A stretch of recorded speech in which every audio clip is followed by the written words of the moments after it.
Tengan buenos días todos y bienvenidos a un nuevo taller traído por el SAME. En el día de hoy veremos nuestro taller de primeros auxilios en la comunidad. El mismo pertenece al programa de docencia e instrucción permanente del SAME y fue grabado en el año 2021.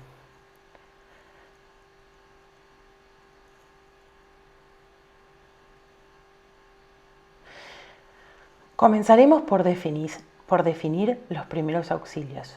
Los mismos son aquellos que proveen de un cuidado inmediato en el lugar de atención de la víctima, pero que deben ser adecuados para poder conservar la vida, evitando las complicaciones y las secuelas que puede traer este evento adverso, ayudar a la recuperación posterior y a la rehabilitación y asegurar un traslado en caso de ser necesario.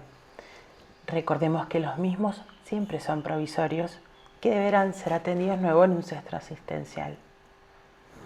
Observemos ahora la cadena de la vida, que pondera la seguridad del escenario, la activación del sistema, proveer los primeros auxilios adecuados y luego el traslado adecuado al centro donde tendrá su atención definitiva.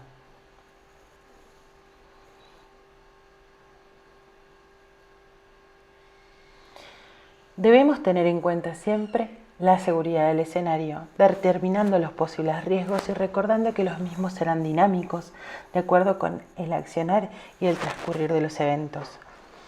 Los mismos siempre pueden modificarse y, aún a pesar que estemos en un ambiente de tipo hogar o la casa de alguien, un lugar abierto en el cual pareciera que no va a haber complicaciones, esto puede cambiar de forma repentina. En este video observamos lo que sería una simulación de una escena en calle en la cual se solicita ayuda del personal de seguridad para poder cortarla y atender a la víctima que yace en el piso. Debemos recordar siempre el uso de los elementos de bioseguridad que serán los que nos ayudarán a mantener una barrera con los fluidos de quienes deseamos ayudar. Recordemos que en el marco de la pandemia COVID, al menor número de personas posible alrededor de la víctima será mejor. Y el uso de barbijo, tapaboca en todos los actuantes será de vital importancia, así como también los guantes para poder evitar contacto con cualquier fluido biológico. En cuestiones de verificación de conciencia, recordemos que es distinto verificar la conciencia en un paciente que sabemos no traumatizados versus el traumatizado, en quien debemos sostener la cabeza, como nos muestran en el video, para poder inmovilizar la columna cervical antes de hacer la activación del sistema de emergencia. Durante el mismo, intentaremos designar a alguien claramente, señalando alguna característica de su vestimenta para pedirle que pida una ambulancia llamando al 107 o 107. Se debe recordar siempre que esta persona debe ser la última en colgar y que son varias las cosas a tener en cuenta a la hora de activar el sistema. Entre ellas, escuchar todas las indicaciones de prearribo que le pueden llegar a dar los operadores y siempre señalizar bien el lugar en el cual uno se encuentra para poder así dar un marco completo al radiooperador que activará el traslado, diciendo el número de víctimas, los posibles riesgos, si hay o no intervención de las fuerzas de seguridad. Toda esta información ayuda a que se pueda pintar en cierta forma la escena que del otro lado no se puede ver, y todo esto ayudará a su vez a poder mandar un auxilio lo más preparado posible. Recordemos siempre que en el caso de no ser idóneo para ayudar a la víctima de forma activa, la activación del sistema de emergencia tiene igual importancia que la asistencia a los primeros auxilios y que hacerlo de forma adecuada también ayuda a disminuir la morbimortalidad del paciente. Comencemos entonces con nuestro primer video y nuestro primer tema, que serán las hemorragias. Las hemorragias pueden ser tanto externas como internas, las cuales condicionan en cierta forma cuál será el resultado y la morbilidad del paciente. En el primer video vimos una hemorragia externa que con compresión directa de la herida ya queda resuelta. Tal vez el sangrado sea menor. En este segundo video que estamos viendo en este momento, podemos observar cómo se descubre una herida abdominal que puede llegar a estar acompañada por una hemorragia interna y en el cual tal vez debemos aplicar maniobras para disminuir o para prevenir la severidad de un caso de shock por hipovolemia. Como podemos observar, el operador realiza la compresión directa mientras hace la activación del sistema, siempre en ambos casos utilizando las medidas de protección. En el caso de este simulador, no utiliza barbijo por ser una víctima de plástico, pero obsérvese cómo nuestra operadora no solo cubre la herida y realiza la compresión directa, sino que va controlando su pulso, sus signos vitales, y en el caso de una víctima también se haría al mismo tiempo la corroboración constante de la conciencia. Debemos recordar que en el caso de pacientes con accidentes o con traumatismos de gran cinemática, en las cuales hay un sangrado externo, debemos pensar en la posibilidad de un sangrado interno y debemos tratarlo de forma precoz para así evitar las posibilidades de shock. En el caso de que el traumatismo lo permita, podemos a su vez colocarlo en decúbito sin moverlo mucho y sostener las piernas hacia arriba. Un tipo de sangrado que suele ser frecuente y que asusta sin ser necesariamente grave es el sangrado nasal, para el cual recomendamos pinzar el puente nasal a la altura de donde termina la parte ósea, que es la más dura, y tirar inclinándole la cabeza levemente hacia adelante. En el caso de evisceraciones y heridas penetrantes, recordemos que esta es a priori una escena insegura que debo asegurar, aún inclusive si es necesario esperando fuerzas policiales. Luego activaremos el sistema de emergencia y controlaremos que el paciente se encuentre respirando consciente, siempre recordando que la clave será no intentar sacar aquellos elementos enclavados o reintroducir aquellos que se han salido de su cavidad, ya que esto modificará la sobrevida del paciente. Debe hacerse siempre en un lugar donde haya cirugía, donde haya un quirófano. En todo caso, lo que se intenta hacer es disminuir la potencialidad de lesiones que tienen estos elementos, inmovilizando y o cubriéndolos para que no haya mayores secuelas. En el caso de la primera foto vemos vísceras fuera de la cavidad abdominal, mientras que en la segunda y tercera vemos elementos enclavados. En el video podemos observar cómo nuestra operadora coloca elementos de bioseguridad, realiza la verificación de la conciencia y el pulso, que no es necesario en el contexto de la comunidad, y tras hacer una evaluación rápida del tórax y ver un elemento enclavado, comenzará la inmovilización del mismo. Observemos que intenta no moverlo y por ende tampoco quita la ropa, ya que esto generaría mucho movimiento por debajo del elemento del cual desconocemos a qué profundidad se encuentra enclavado, y por ende no sabemos qué tanta lesión puede producir de forma subyacente a lo que es el marco de la piel. Si nos fijamos, ella intenta inmovilizar, como se muestra en la foto anterior, con gasas y cinta, para que quede de forma inmovilizada de forma tal que tolere el traslado sin generar mayores lesiones en las estructuras por debajo de donde se encuentra enclavado. Por supuesto que, como sabemos, conviene aparte inmovilizar esto, en el caso de ser posible, hacia el propio cuerpo del paciente, como por ejemplo usando elementos que lo dejen, inmovilicen el elemento que ha sido enclavado contra el propio cuerpo. En este caso no es posible y viajaría un operador sosteniéndolo para que no se movilice más.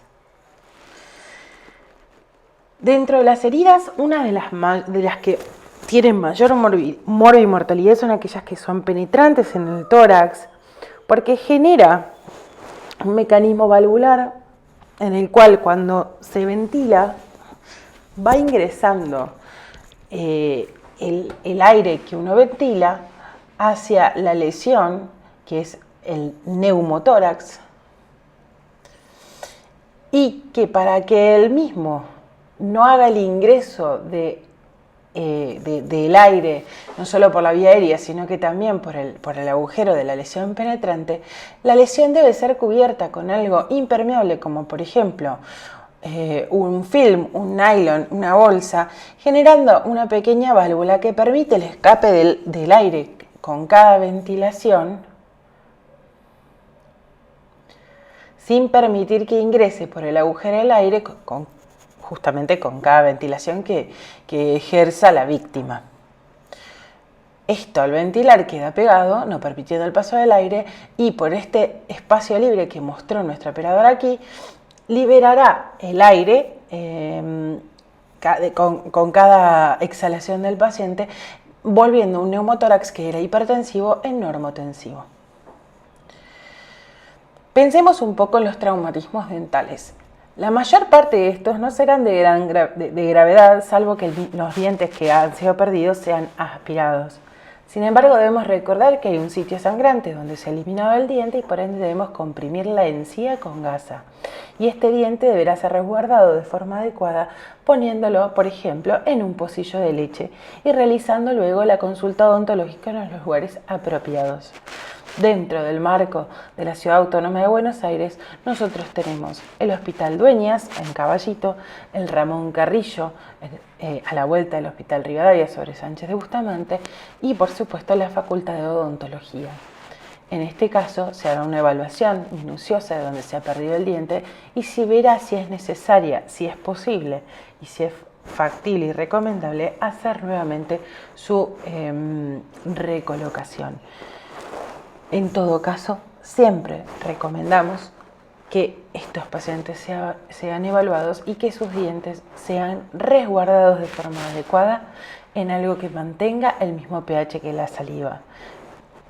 En algunos casos, y solamente en pacientes más adultos y colaboradores que no estén excitados, los dientes que se han perdido podrán guardarse debajo de la lengua, teniendo mucho cuidado de no tragarse.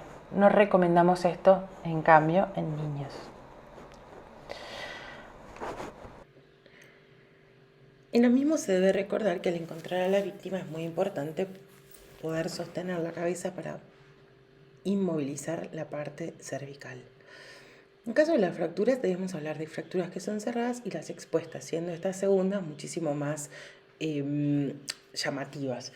En todos los casos es clave inmovilizar el segmento que se vio afectado sin intentar reintroducirlo. En el caso de las fracturas expuestas, intentar el control de la hemorragia, tal vez comprimiendo sobre la parte sana y cubrir las lesiones para poder inmovilizarla sin tratar de reintroducir absolutamente ninguno de los fragmentos.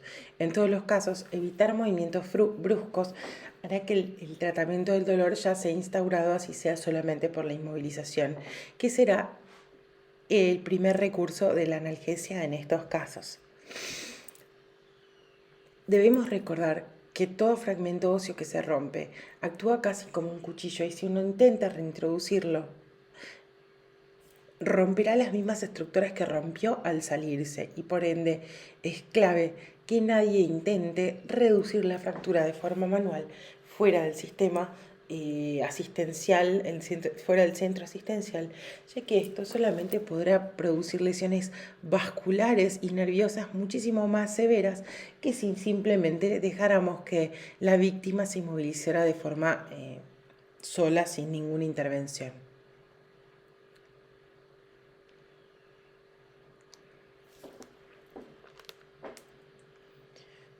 En el video podemos ver cómo nuestra colaboradora se acerca. Podemos observar que tiene puestos guantes, el otro guante está faltante.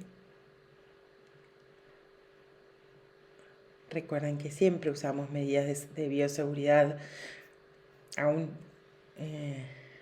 cuando hablemos de gente conocida.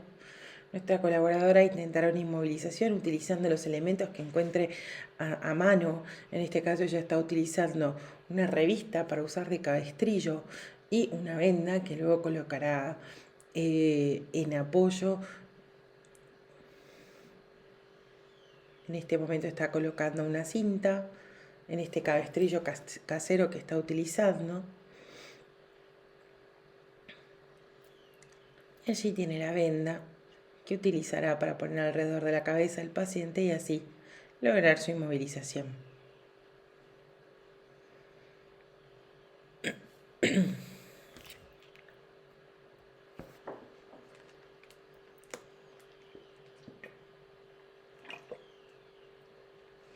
Muchas veces, en caso de no tener nada que sirva para inmovilizar, es conveniente dejar que la propia víctima mantenga la posición en la cual la lesión lo lastime menos.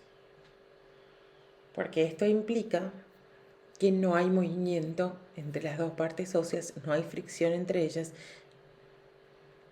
y es así que cesa el dolor. Veremos ahora cómo nuestra colaboradora hace una inmovilización de ambos miembros inferiores.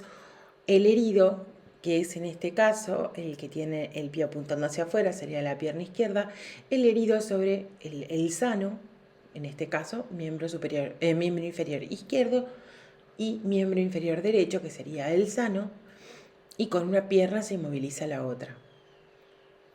Este es un recurso que se utiliza cuando no tenemos forma de inmovilizar el miembro de ninguna otra manera.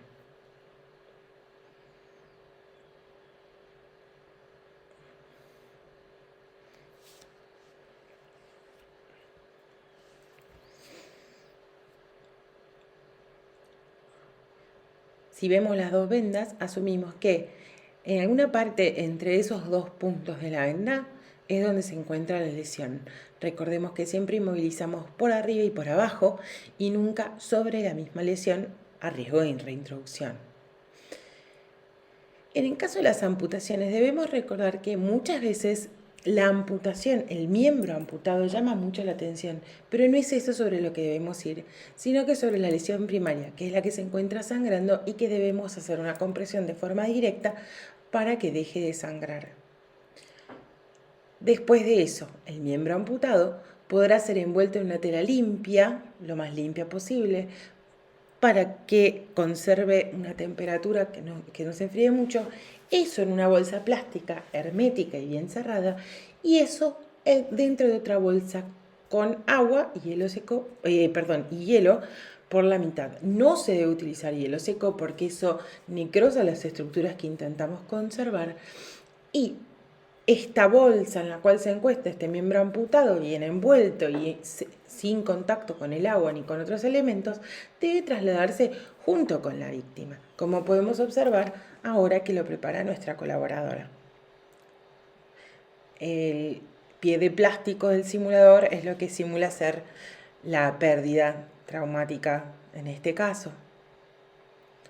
Nuestra colaboradora activa el sistema de seguridad, se acerca al paciente,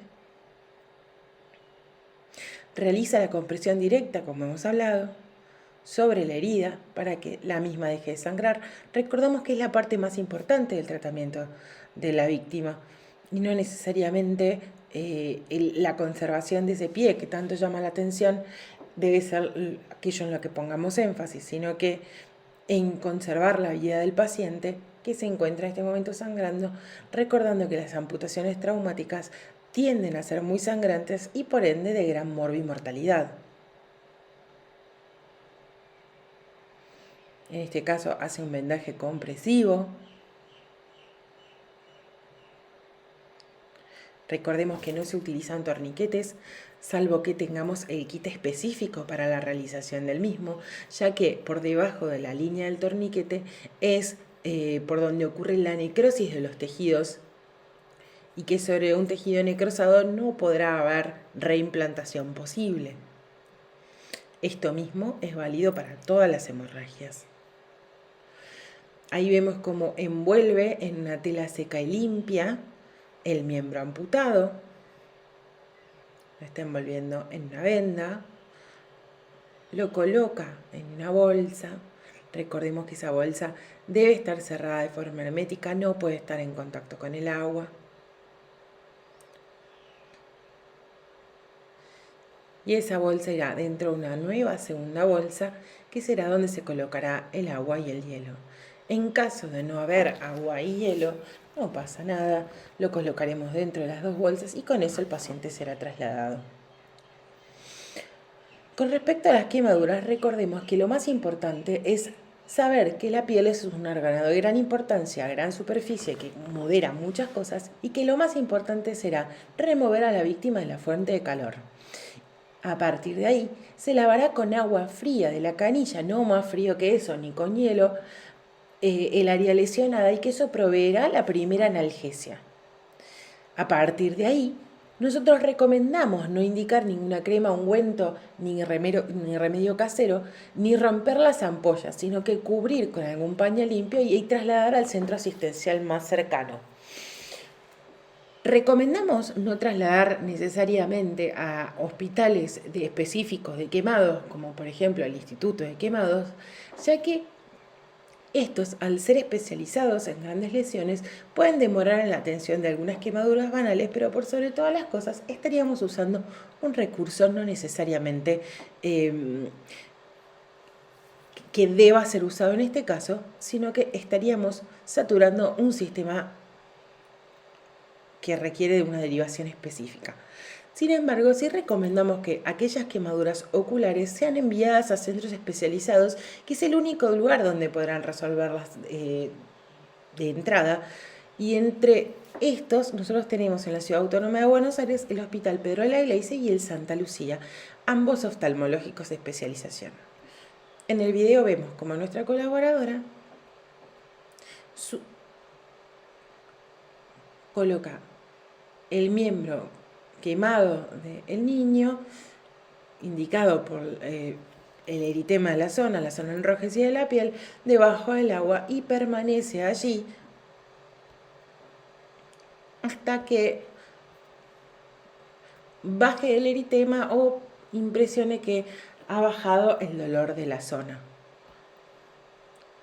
Recordamos que no hay que romper ampollas ni tapar con nada, ya que cuando la víctima llegue a la guardia, ahí le cubra con un paño, cuando la víctima llegue a la guardia será tratado con analgesia y demás primeros auxilios que requiera allí mismo en el centro asistencial. En el caso de las electrocuciones, vale tener en cuenta que lo más importante es la prevención, porque una vez que suceda, ya solamente estaremos paliando sobre las medidas que deberíamos haber tomado antes.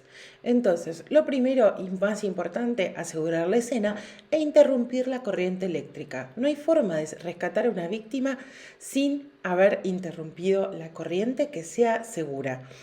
A partir de ahí, si el paciente se encuentra inconsciente, debemos recordar que es importantísimo iniciar maniobras de RCP, ya que él mismo puede haber sufrido un paro cardiorrespiratorio propio por la corriente eléctrica. En el golpe de calor, debemos pensar que hay un fracaso de la termorregulación y que la misma es una urgencia médica, especialmente en aquellas personas muy pequeñas o muy ancianas.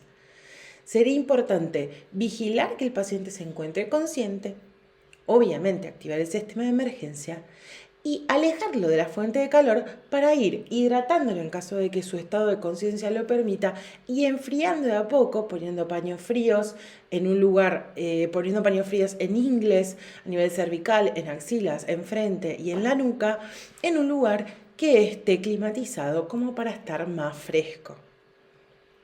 Recordemos que esto es una urgencia en bebés y en ancianos y que las políticas públicas de salud deberían tener esto en cuenta en los meses de calor en los lugares que más lo sufren. Lo mismo ocurre con la hipotermia, que es un descenso de temperatura por debajo de los 35 grados y que nuevamente afecta más a esta gente en estos grupos etarios más pequeños y más grandes, que es por exposición o generalmente en niños más pequeños por inmersión en el agua, que no necesariamente debe ser fría, pero con una gran diferencia de temperatura con el resto del ambiente. Será importante removerlos de la fuente de frío, quitarle la ropa fría, siempre evitando movimientos bruscos que podrían llevar a la persona al paro, y obviamente ir abrigándolos y levantando la temperatura de a poco, hidratando con líquidos tibios o calientes en caso de ser posible según el estado de conciencia, y no indicar alcohol. Este es un folclorismo que queda de hace mucho tiempo, pero la realidad es que el alcohol, al deshidratar las células y vasocontraer los vasos, no nos permitirá el seguir calentando de forma activa a este paciente. En las intoxicaciones mucho se cree del folclorismo local, de qué es lo que hay que hacer o lo que no hay que hacer, entre ellos remedios caseros que muchas veces complican los cuadros. Es importante evaluar los riesgos en la escena, como por ejemplo que no sea una intoxicación masiva por algún estallido en una fábrica. Evaluar este listado de conciencia de las víctimas y en caso de necesitarlo, ver si necesita una atención inmediata de su vía aérea o de su hemodinamia. Pero por sobre todas las cosas, tratar de averiguar con qué se intoxicó, con cuánta dosis, cuándo, hace cuánto tiempo. No dar antídotos y recordar que podemos solicitar asesoramiento en cualquiera de los números que aparecen en la próxima diapositiva, que son los centros de intoxicación nacional, que son aquellos en los cuales nos comunicamos en primera instancia y que luego de parte de la guardia que atienda al paciente se comunicarán nuevamente para ver cuáles son las conductas que se llevarán a cabo para tratar de restablecer el bienestar y disminuir las secuencias de esta víctima.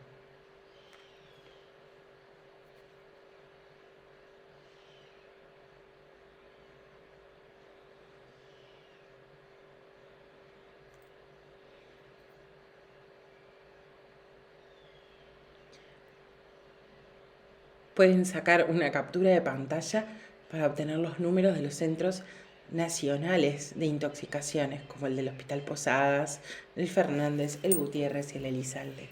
A continuación podemos ver una maniobra de posición lateral de seguridad, como la que observamos en las convulsiones, en las cuales se pone al paciente de costado.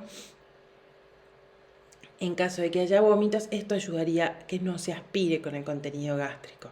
Siempre debe hacerlo supervisado por nosotros. En el caso de las convulsiones, es importante recordar que generan un gran estrés en el entorno y que mantener la tranquilidad del mismo será de suma importancia para evitar complicaciones que ocurran por movimientos bruscos o intentos de hacer cosas que no corresponden, como introducir cosas en la boca o intentar sacar la lengua de la misma, que no debe hacerse, pero sí debe intentarse que la víctima no sufra más traumatismo de los que ya está sufriendo sobre su sistema nervioso por la propia convulsión al recibir golpes. Entonces, podemos usar el objeto blando que tengamos a mano para ponerlo por debajo de la cabeza de la víctima para evitar golpes que ocurran contra el piso o contra diferentes estructuras durante la convulsión.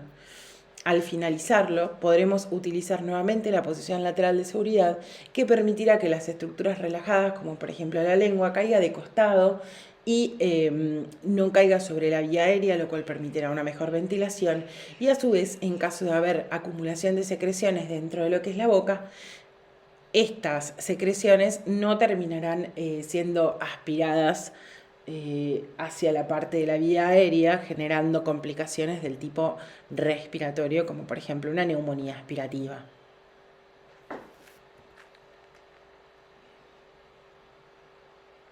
En todo caso, siempre activar el sistema de emergencias para luego concurrir a un centro asistencial. El que nos resulte más cercano es el adecuado. Recordar que en niños muchas veces las convulsiones devienen en estados febriles y no necesariamente eso hace que la convulsión sea más severa o tenga algún problema agregado, sino que simplemente es parte de la inmadurez del sistema nervioso central que tienen los niños. Aquí vemos nuevamente cómo se realiza la maniobra de posición lateral de seguridad o también llamada recuperación, que permite que la víctima quede de costado para poder eliminar secreciones y no que recaigan las secreciones sobre la vía aérea. En las mordeduras de animales siempre debemos recordar que un animal que ha mordido a alguien puede volver a morder. Por ende, asegurar la escena con un dueño que remueva al animal o removernos nosotros de la propia escena en caso de que persista siendo peligrosa. Hacer un control de la hemorragia y un lavado de esa herida y luego valorar por un centro asistencial el más cercano posible que podrá haber la antitetánica y el carnet de vacunación del perro o el animal si lo tuviere, y en caso de que lo necesitare, derivar de forma oportuna al Hospital Durán, que es el de rabia humana, o los centros de zoonosis locales, para recibir un esquema antirrábico o evaluar al paciente si fuese necesario. Y recordemos que en el caso de los animales, el centro antirrábico animal en la Ciudad Autónoma de Buenos Aires se encuentra en el Hospital Pasteur, justo enfrente y en diagonal del Hospital Durán, para la valoración del animal agresor. Es importante recordar que en caso de animales tanto rurales como animales salvajes, como ratas y murciélagos en los centros más urbanos, se asume la preexistencia de rabia y por ende se da un esquema antirrábico completo independientemente o no la observación del animal.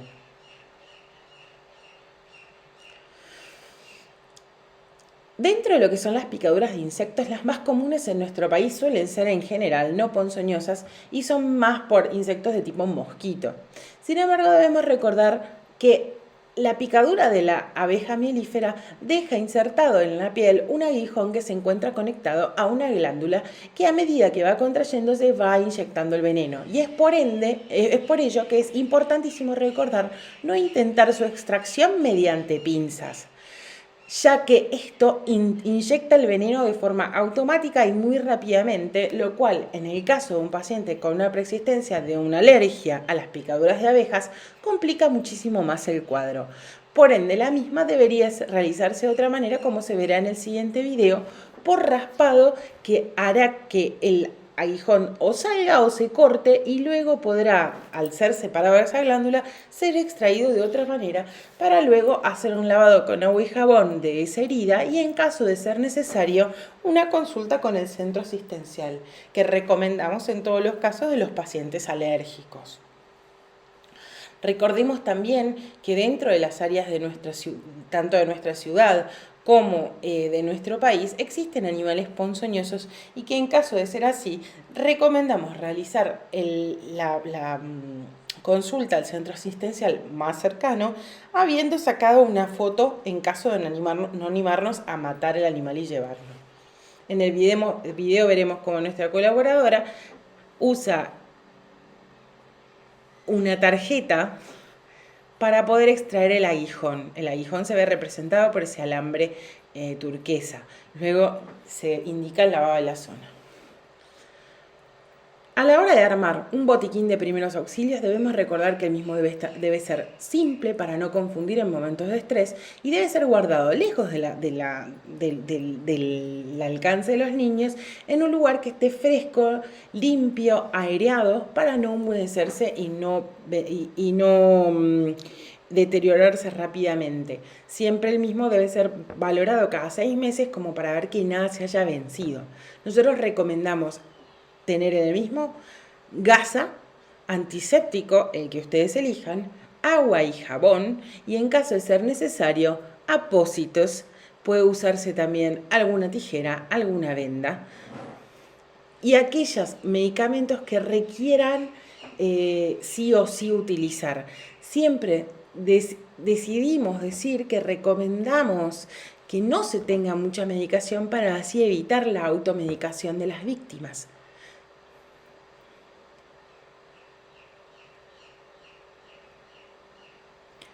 Fíjense que dentro de la foto, de la ilustración que elegimos para el botiquín de primeros auxilios, decidimos poner de forma deliberada que el mismo debe tener guantes. Siempre recordemos mantenernos alejados de las secreciones de pacientes.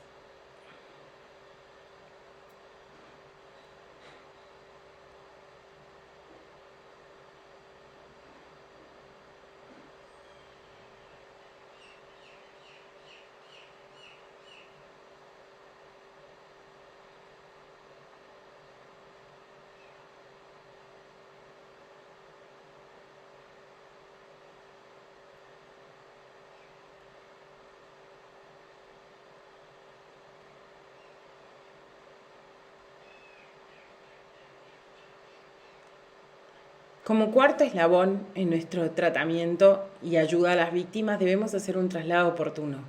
Dentro de la ciudad de Buenos Aires, la nuestra es a través del SAME, que es el número 107, y es medicalizada al centro más cómodo que quede dentro de la zona de influencia de la misma, de la ambulancia. Muchas gracias por su atención y participación. Esperamos sus comentarios y que todo lo que necesiten nos lo hagan llegar a través de estos dos mails, capacitación-same@buenosaires.gov.ar